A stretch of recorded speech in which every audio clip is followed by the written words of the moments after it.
কাল চেন্নাইয়ের বিরুদ্ধে গুরুত্বপূর্ণ ম্যাচে রিচার্ড সেলিসকে ছাড়াই খুব সম্ভবত ইস্টবেঙ্গল প্রথম একাদশ নামতে চলেছে। কারণ আজকের অনুশীলনে আমরা গতকাল অনুশীলন থেকে আপনাদেরকে যে প্রতিবেদনে আপনাদেরকে জানিয়েছিলাম যে রিচার্ড সেলিস অনুশীলনে আসেননি। তার আগের দিনও দলের সাথে তিনি অনুশীলন করেননি। আর আজকে ম্যাচ ডে -1 যেটা যথেষ্ট গুরুত্বপূর্ণ। কালকে চেন্নাইয়ের বিরুদ্ধে কোন ছকে খেলবে দল, কীরকম অ্যাটাকিং ফরমেশন হবে, ডিফেন্সিভ ফরমেশন হবে, সেই সমস্ত কিছু হয়েছে আজকে। কিন্তু দলের সাথে কিন্তু অনুশীলন করেননি রিচার্ড সেলিস। আজকে অনুশীলনে এলেও রিচার্ড সেলিস কিন্তু ছিলেন সাইড লাইনে। দলের যে স্ট্রেংথ অ্যান্ড কন্ডিশনিং কোচ, তার সাথেই কিন্তু গোটা সময়টা কাটালেন সেলিস। সুতরাং যেখান থেকে ছবিটা স্পষ্ট যে লাস্ট 3 দিন ইস্টবেঙ্গল অনুশীলনে যেখানে বিভিন্ন রকম ট্যাকটিক্যাল ট্রেনিং হয়েছে, সেখানে কিন্তু রিচার্ড সেলিস ইনভলভ ছিলেন না। সুতরাং সেখান থেকে কিন্তু ছবিটা স্পষ্ট যে কালকের ম্যাচে আমরা খুব সম্ভবত রিচার্ড সেলিসকে দেখতে পাচ্ছি না। তো কোচ অস্কার ব্রুজো যদিও প্রেস কনফারেন্সে বলেছে যে তার সেরকম কোনো অসুবিধা নেই, কিন্তু আমরা যেটা জানতে পেরেছি তার কিন্তু হালকা কুচকিতে চোট রয়েছে, হালকা আনকমফোর্টেবল ফিল করছেন তিনি। বাট এখন তিনি বলতে পারেন প্রায় ফিট, কিন্তু কালকের ম্যাচে হয়তো তাকে নিয়ে সেরকম ঝুঁকি নেবেন না, হয়তো তাকে প্রথম থেকে নামাবেন না। শেষের দিকে যদি সত্যিই খুব প্রয়োজন হয়, অতি প্রয়োজন হয়, তাহলে হয়তো সিরিজকে নামাবেন অস্কার ব্রুজো। এরপর রাফায়েল মেসি, ইস্টবেঙ্গলের যে নতুন বিদেশি, আজকে তিনি এয়ারপোর্ট থেকে সরাসরি কিন্তু যুবভারতীর যে ট্রেনিং গ্রাউন্ড যেখানে দল অনুশীলন করছিল, সেখানে এসে তিনি উপস্থিত হন। কোচ অস্কার ব্রুজনের সঙ্গেও কিন্তু চলে কিছুক্ষণের জন্য কথোপকথন। আর কোচের সাথে কথা বলেই তাকে দেখা যায় হোটেলের উদ্দেশ্যে, টিম হোটেলের উদ্দেশ্যে রওনা দিতে। দলের সাথে আর তিনি অনুশীলন করেননি। কোচ অস্কার ব্রুজো কিন্তু জানিয়েছেন যে মেসিকে নিয়েও কিন্তু তিনি খুব একটা তাড়াহুড়ো করতে চান না। আজকে রাতে তার মেডিকেল হবে, তারপর তার সাথে কথা বলবেন অস্কার ব্রুজো।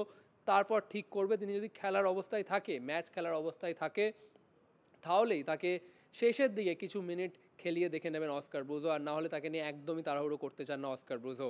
এরপর চলে আসি আনোয়ার আলী আপডেট নিয়ে। আনোয়ার আলী আজকে কিন্তু অনুশীলনে তাকে আরও অনেক ফিট লাগলো আগের দিনের থেকে। আজকে দলের সাথেও তিনি অনুশীলন করলেন, দলের সাথে ফিজিক্যাল ট্রেনিং করলেন, বাট ম্যাচ প্র্যাকটিসের সময় তিনি ছিলেন না। কিন্তু কোচ অস্কার ব্রুজো আজকে প্রেস কনফারেন্সে তিনি হতাশার সুরে কিন্তু জানিয়েছেন যে কালকের ম্যাচে তিনি আনোয়ার আলীকে পাচ্ছেন না, বাট তিনি আশাবাদী মোহামেডান ম্যাচে ফিরছে আনোয়ার আলী। সুতরাং কালকের ম্যাচে আনোয়ার আলীকেও পাচ্ছেন না। সুতরাং সেই জায়গায় দেখতে গেলে ইস্টবেঙ্গল ডিফেন্স অনেকটা এক থাকতে পারে আগের ম্যাচের মতনই, কিন্তু একটা জায়গায় পরিবর্তন হবে, সেটা হচ্ছে রাইট ব্যাক পজিশনে। রাইট ব্যাক পজিশনে আমরা আগের ম্যাচে দেখেছি যেহেতু প্রভাত লাকড়া আর মোহাম্মদ রাকিব কেউই ছিলেন না অ্যাভেলেবেল, সেই কারণে আমরা দেখেছি নান্দা কুমার শেখরকে খেলতে as a makeshift right back.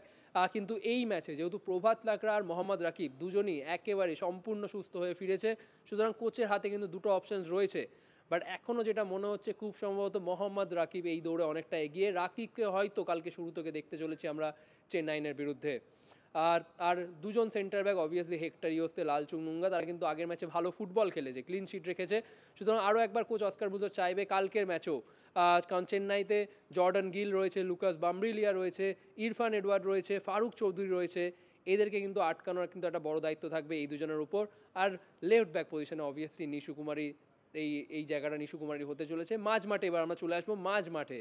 খুব সম্ভবত আমরা যেটা প্রেডিক্ট করে আসছি এতদিন ধরে যে সল ক্রেসপোর প্রত্যাবর্তন ঘটতে চলেছে চেন্নাই ম্যাচে। শেষ 3টে অনুশীলন দেখলে কিন্তু এটাই স্পষ্ট, সল ক্রেসপোকে রেখেই চেন্নাই ম্যাচে কিন্তু ঘুটি সাজাচ্ছে অস্কার ব্রুজো। সুতরাং কালকেও সল ক্রেসপো কিন্তু খেলার সম্ভাবনা প্রবল শুরু থেকে। এরপর চলে আসি রিচার্ড সিরিজের জায়গায় কে খেলতে পারে। যেহেতু রিচার্ড সেলিস যেটা বললাম, খুব সম্ভবত কালকের ম্যাচটা হয়তো তাকে নিয়ে ঝুঁকি নেবেন না ইস্টবেঙ্গল, হয়তো বেঞ্চে থাকবে। আর বেঞ্চে আরেকজন আনোয়ার আলীও কিন্তু থাকার সম্ভাবনা প্রবল, কারণ তিনি একবারে ফিট, তাকে হয়তো ম্যাচ খেলাবেন না, বাট বেঞ্চে রাখতে পারেন অস্কার ব্রুজো। বাট রিচার্ড সেলিস তিনি বেঞ্চে থাকলে লেফট উইং পজিশনটাতে কে খেলবে সেটাই বড় প্রশ্ন। কালকের ম্যাচে নন্দকুমার শেখর, তাকে আমরা এর আগে ওই পজিশনটাতে কিন্তু খেলতে দেখেছি বহুবার ইস্টবেঙ্গল জার্সিতে। সুতরাং কালকে লেফট উইংয়ের দায়িত্বটা হতে পারে খুব সম্ভবত নন্দকুমার শেখরেরই। আর আর রাইট উইংটা অবভিয়াসলি পিভি বিষ্ণু, তিনি অসাধারণ ফুটবল খেলছেন এই মুহূর্তে।